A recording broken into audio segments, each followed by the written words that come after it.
Hi, this is John Burroughs again, and I'm going on to chapter 22 of my autobiography. This is called The Embarrassing Reflection in the Mirror. Here we go. This is a hard one for me to read, but here we go. Hopefully I can get this confession told in a reasonable time frame. The subject matter of the story takes place and continues to take place in present time. However, it relates back to my lifelong struggle with anger and managing my temper. You may recall that in a couple of the earlier stories I gave you examples of this. What caused me to lose control a few days ago may or may not be recorded in this book, depending on the feelings of others that were involved. I would like to go on record saying that I have made tremendous progress in the last 5 years, and I firmly believe I will continue to build upon that progress. Just recently, I have discovered some tools and coping skills that have enabled me to stem the rising tide of anger when I feel it coming on. In this particular instance, however, I was not able to get to the tools with the expediency that was necessary at the time. I don't know why it happens, but the worst feeling is when you know it is now out of control for whatever reason, and when it gets to that point, and my coping skills are not accessible, I become one loathsome son of a bitch. What makes it worse is my verbal ability to make the target of my anger break down and struggle with the fact that I can be that cruel. Usually the target of my outbursts are people that I love more than anyone else, and I'm beginning to learn their love for me is equal to my love for them. I think that it has been this love that allows us and will continue to allow us to overcome these most difficult challenges that we now face. The other night finally solidified that, aside from some of the solutions I discovered on my own, that I need to get preferably group therapy, and I am proud to say that it will be happening very shortly. I just have a small problem of not being able to understand some of the standards people expect of others, and that is because, at least in my opinion, and I could be wrong, they are double standards. I will give you an example of this full well knowing you will not be able to reply, but hopefully by writing it down here and talking about it in the group therapy sessions I will be attending, I will hear other helpful suggestions that will lead to more progress and positive change.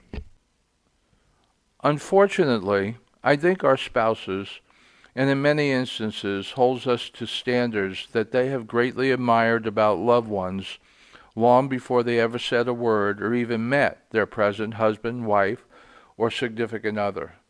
In my case, I am often held to the high standards that my wife's grandfather lived by. When these stories are completed, there will be a section about people who have inspired me greatly and how that inspiration has helped me slowly but surely make positive changes in my life. My wife's grandfather, though I only knew him for a small portion of his 90 years, will be in a section of this book where I name and describe the people that I have respected and held in the highest regard. You will have to wait for that section to understand why he affected me so deeply, even though our verbal communications were often hindered by somewhat of a language barrier. Suffice it to say, however, observing this man and the standards he lived by made it clear to me that I would never be able to operate at the same level, nor have I yet to meet anyone who could. In other words, my anger problems unleash a verbal onslaught of cruelty that can cut deep into the minds and hearts of people that I love most, but it is not the core of who I am and who I want to be.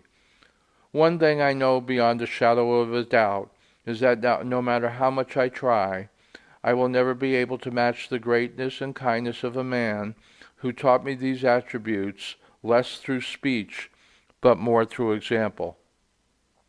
So when I am not at the top of my game, and arguments happen, I feel I am being held to those standards that he displayed so effortlessly that I begin to feel hopelessly inadequate, which unfortunately, not always, fuels the flames of my anger. I miss this man. I also feel sometimes there is a double standard set when it comes to my behavior, and similar, though not exactly the same type of behavior, exhibited by a loved one that came long before me, where this particular person I am speaking of, though her methods were less volatile, the cruelty of words cut just as deeply as mine. This person's flaw was tolerated, sometimes even glorified, while my flaw was always chastised. Our flaws were similar, and so were our hearts. We are both very good people whose ultimate goal is to make the lives of our loved ones as easy and carefree as possible. The both of us also knew, based upon our individual life experiences, that reaching the goal may be impossible, but the effort was truly worth it. The person I just described in the paragraph above is my wife's grandmother. She had a cruel streak that when something about someone bothered her, she would let that person know, in no uncertain terms, what she thought of them at that time. In many cases, I needed someone to translate what she was saying for two reasons. One was the look of disgust on her face, which told me that when she was berating someone, it was not friendly counsel. I recall one time when she's speaking to me, and I became nervous because the look on her face was telling me her words were not kind and not meant to be. She was letting me know that I had become a fatso. I did not expect it at the time, but coming from her almost brought me to tears. There was another instance when she was talking with my wife, and I heard Demetra's name mentioned, who happens to be my wife's lifelong best friend, who will also be paid tribute and respect in the respect section of this book. I heard almost immediately after Demetra's name was mentioned, my wife's grandmother say in Spanish, with racial implications, the word negra, which means nigger. I do not care about the hardships you have endured in your life, or whatever your experience have led you. Saying unkind, cruel things, no matter how loudly or softly they are spoken, is wrong, but this does not mean they are inexcusable. You see, my wife's grandmother and I are very similar when it comes especially to this flaw in our character. We are also extremely similar when it comes to our efforts towards helping our loved ones, sometimes to a fault. She will also be paid tribute in the respect section because it takes an incredibly strong, loving, determined, and compassionate woman to undertake the task of raising 90% of her grandchildren, and she had a lot of them, because her own daughter at the time chose not to because of a selfishness and, quite frankly, in my opinion, mental issues that made her incapable of doing so responsibly. It might have happened, but I don't think I've ever heard anyone seriously reprimand her for the cruel and demeaning insults that she sometimes would say to people, and I think for the large part she did so because she was incapable of stopping herself at the time. I have often told my old children in hard times when excuses were being thrown about, a saying that was taught to me, which was, "I can't hear you. Your actions are speaking too loudly." Celia's actions spoke so loudly that it was impossible not to love her for all the sacrifices she had made. I have always thought that a sacrifice is something that does not benefit you, but benefits others because you have put their needs ahead of your own. I would also like to add that I never really had the opportunity to intimately know my grandmother because she was the victim of early dementia. But Celia became my surrogate grandmother, and I was often honored when she would ask for my advice from time to time about things that were troubling her. My sincere hope is that going forward my loved ones will let my sacrifices speak louder than my flaws.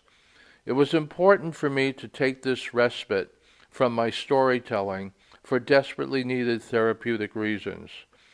I also know that the majority of the stories so far have been somewhat mundane and depressing, but I can assure you that we are getting to the part of my life where things become more exciting and oftentimes dangerous, and in many of the cases, my sarcastic sense of humor will begin to become evident as we continue on the journey.